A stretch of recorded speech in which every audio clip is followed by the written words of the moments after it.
When I met my son's fiancée for the first time, she mocked me, saying, "Your dad only finished middle school. Seriously, can you even get a job with such a low qualification?" She laughed loudly. Her father joined in, saying, "I can't believe he's an unemployed high school dropout," and they both belittled me. They even served food only for themselves, excluding me. The fiancée's mother, smiling, said, "I prepare meals only for my family." I had never felt so humiliated during a meet and greet between two families. Frustrated, I decided to get back at them, including my son, and said, "Say whatever you want," before storming out of the restaurant. My name is Stephen Walker. I'm 60 years old and have a 25-year-old son named Michael. Unfortunately, my relationship with Michael is strained, and he never visits me. I've often regretted how I raised him, which led to our current situation. I lost my beloved wife when Michael was still in elementary school. She had been frail since childhood and passed away at the age of 45. At my wife's funeral, I didn't care about the judgmental looks from relatives. I paused, crying like a little kid, while Michael was more composed and said, "Dad, it's sad, but let's say our goodbyes to Mom." My grief only lasted during the funeral.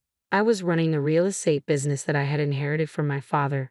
The day after my wife's funeral, I woke up to phone calls from clients. I had loyal clients to take care of and had to raise Michael on my own. I snapped out of my grief with those phone calls and headed to my office. I also took part in school events and PTA meetings, trying to fill the role my wife had played. However, I quickly realized I couldn't juggle work and school events perfectly. I decided to temporarily close my business and handed over my clients to another real estate agency to spend time with Michael. But when I went to his school, Michael glared at me and said, "Dad, I told you not to come." He even complained, "Don't tell anyone you're my dad." Without saying whose parent I was, I just wore a name tag that said Walker during PTA activities. I couldn't understand why my son started giving me the cold shoulder, but it didn't take long to figure it out. His classmates taunted him, saying, "Hey, isn't that your dad? What's he doing at school on a weekday? Does he have nothing better to do?" My mom said that after your mom passed away, your dad became jobless, right? Michael remained silent and looked down. I quickly rushed over and told them, "I'm just taking some time off work. It's like your summer or winter break." However, seizing this opportunity, my son was further ridiculed by his classmates. They mocked him, saying, "Your dad's just pretending to be on break. Your family's poor. I'll share my bread with you." Michael grew more resentful and angry with me, saying, "Darn you, Dad. Talking to me just made me look even worse." As his classmates made fun of him, all I could do was look the other way. I can't remember how many times I cried alone, feeling pathetic. When Michael entered middle school, he started hanging out with delinquents. He slept over at friends' houses and stayed out late at gas station parking lots. Back then, cell phones weren't common, and it was rare for a middle schooler to have one. Michael came home less and less, and I had no idea where he was or what he was doing. All I could do was apologize when the school called about complaints from the nearby gas station. Whenever I went to Michael's school, he and his rowdy friends called me names like good for nothing and bottom of the barrel, throwing empty cans at me. Michael had become more violent, and I was scared to even talk to him, not knowing what he might do. I wish I had handled things better when he was in elementary school, but I had no idea how to communicate with a teenager. Michael skipped school, ran away during classes, and had rock-bottom grades. At a parent-teacher conference, they told me about a private high school where even Michael could get in. I was relieved. I hoped the new environment would help him calm down. Just as I hoped, after starting high school, Michael began to take his classes seriously. He studied hard, scored above average on tests, and even made it to college. But his disdain for me remained. Even after high school, he continued bouncing from one friend's house to another, never stopping by home. When he got into college, he lived alone in a dorm, paid his tuition by working part-time, and lived independently. But he was still cold towards me. Even after he started working, he never came home. Then, out of the blue, when Michael was about 25, he called me and said, "I've got someone I want to marry. Next Sunday at 2 p.m., we're meeting at a fancy restaurant. Be there." He made plans without asking about my availability. When I got mad, he said, "If you can't make it, don't bother," and hung up the phone. I had mixed feelings, but he's my only son, so I went to the restaurant at the time he told me. When I got there, his fiancée's family was already seated. They rudely asked, "Who are you?" I thought, you call me out of the blue and then ask who I am. Even though I was fuming, they said, "No, we didn't call you, and we're as cold as my son." Michael stood there smirking, clearly up to something. I still didn't know if I could trust him. I headed inside the restaurant, expecting to talk about Michael and his partner, Sarah. Instead, I was the center of attention, treated like an intruder. Michael began insulting me, saying, "This guy here dropped out of high school and worked, but after mom passed, he's just been loafing around." While talking to Sarah and her folks, I tried to stop him, saying this wasn't the time or place, but he wouldn't listen. Sarah then bursts out laughing. "For real? Can a person even get hired with just a middle school education?" Her dad added, "Wow, raised by a high school dropout and layabout. But here you are with a college degree and a job at a big company. You took your old man as what not to be, huh?" He praised Michael. I was too tired to argue and was about to say what you want. I'm out of here, when the waiter brought in the food. I had forgotten the food hadn't even arrived yet. I tried to calm down, deciding to eat and then leave. But the food was only for Michael, Sarah, and Sarah's parents. The waiter said, "I'm sorry, we had a reservation for 4, giving me an awkward look." Sarah's mom added, "Yes, that's correct. He's not our family, so don't mind him," with a sweet smile. The waiter, looking uncomfortable, nodded and backed away. Just as I was about to lose it, Sarah's dad cut me off, saying, "We don't want anything to do with some deadbeat high school dropout. Our family and relatives are all bank employees, doctors, working at major companies. You don't belong here. Please leave." That was enough. I said, "It's education and job history all you care about. Aren't you folks a bit off your rockers?" And got up to leave. Sarah's dad responded, "I work at Bank of America, where education and job history really matter for clients' trust. But of course, a layabout like you wouldn't know." As I was leaving, I said, "Oh my, you work at Bank of America, huh? That's quite impressive." They didn't hear me. The next day, I paid a visit to Bank of America, where Sarah's dad works. Being called a deadbeat by my son, his classmates, and his fiancé's family was enough. I must clarify, I'm not actually a deadbeat. After my wife passed away, I temporarily closed down the real estate business I was running. But it was just a temporary closure. I didn't shut it down for good. I switched to online management to prioritize my son's school events and PTA meetings. When I had a physical store, most of my clients were neighbors, but after switching to online management, I could serve customers from all over the country, like people living in small towns an hour's drive from the nearest train station, and even Americans living abroad. I started getting more consultations about renting and buying properties from these folks. Thanks to the internet, I expanded my property portfolio and catered to a broader clientele. Running a real estate business online made things possible that seemed like a dream. Additionally, I was quite active in stocks and investments as a hobby.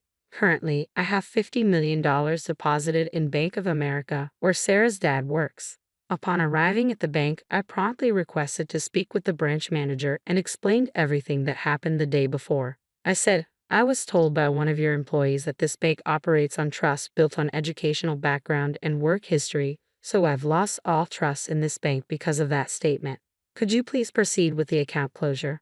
The branch manager kept apologizing profusely to finally explain the account closure process, almost in tears. "Oh, I almost forgot about something important. There's this troublemaker who hasn't paid rent for the apartment I own for 2 years. I had been letting it slide, thinking he's my son, but no more. I mailed my son a notice demanding 2 years' worth of rent.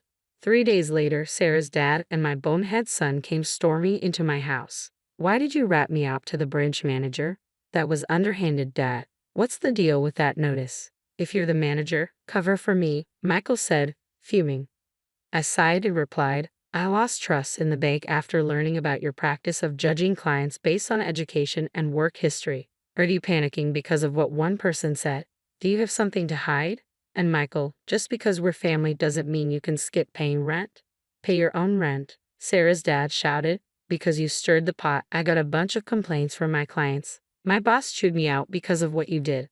The nerve.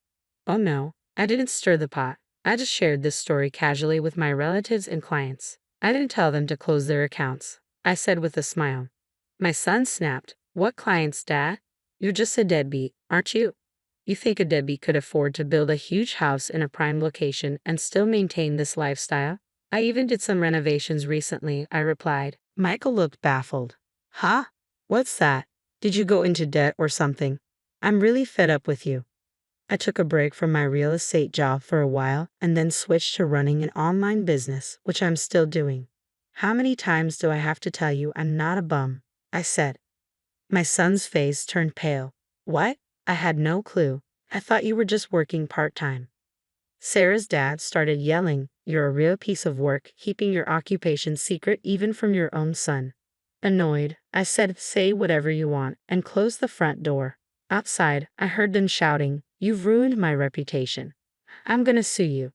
I can't believe I've been duped by my old man for this long. I'm not gonna let him do this to me. They were making a ruckus, but after about 10 minutes, they seemed to get exhausted and it got quiet.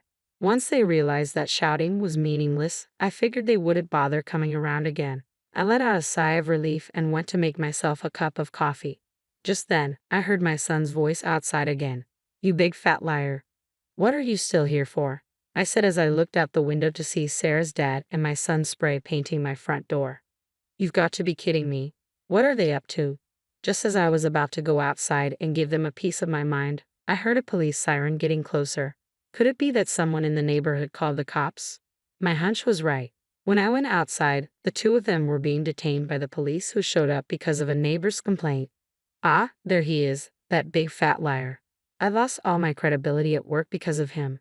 They shouted as the police calmly loaded them into the patrol car, saying, all right, we'll take it from here. Then one of the officers, who seemed to have just noticed me, approached with a strangely cheerful expression. Sir, would you please come with us to give your statement? Why me? I thought, but I guess I'm the victim here. I'm gonna spill the beans on all their shenanigans. When we got to the police station, I showed the cops a video from my phone. It was footage from the security camera I installed at my front door, recording all the yelling and antics. What a great piece of evidence, the officer exclaimed with a sparkle in his eye, and my questioning was over in a jiffy. My son and Sarah's dad were given a stern warning by the police and had to sign a restraining order to keep their distance from me. It turns out the whole neighborhood had witnessed their crazy behavior. One of my son's coworkers, who lives nearby, had been blabbering about it at the office. Hey, you won't believe it, but Michael was caught spray painting his own father's house and got hauled off by the cops. I was so shocked that I recorded the whole thing. My son became the talk of the town at his workplace and with clients, and his boss ended up demoting him. I went to report the incident to Bank of America again, where Sarah's dad worked.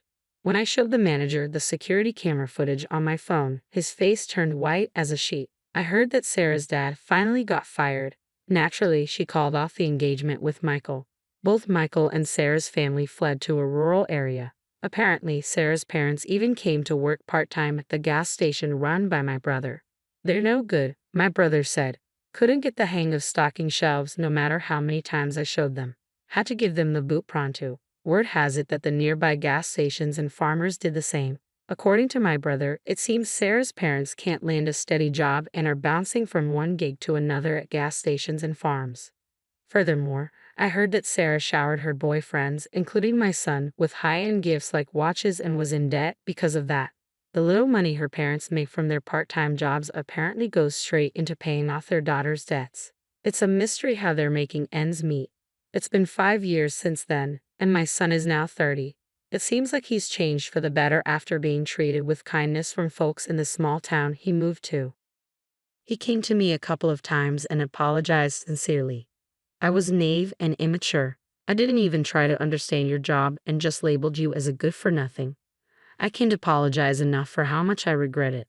Seeing the change in my son's attitude, I decided to let him move in with me. Now he's working at a company near my place, and little by little, he's helping me out with my work too.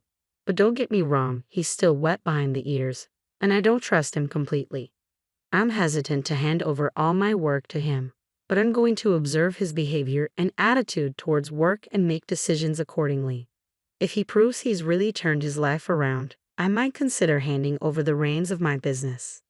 But if I told him that, he might get too excited and say, for real? I'll hand in my 2 weeks' notice tomorrow and do something impulsive. I'm living with my son, holding on to the hope that one day I'll feel confident enough to trust him with everything.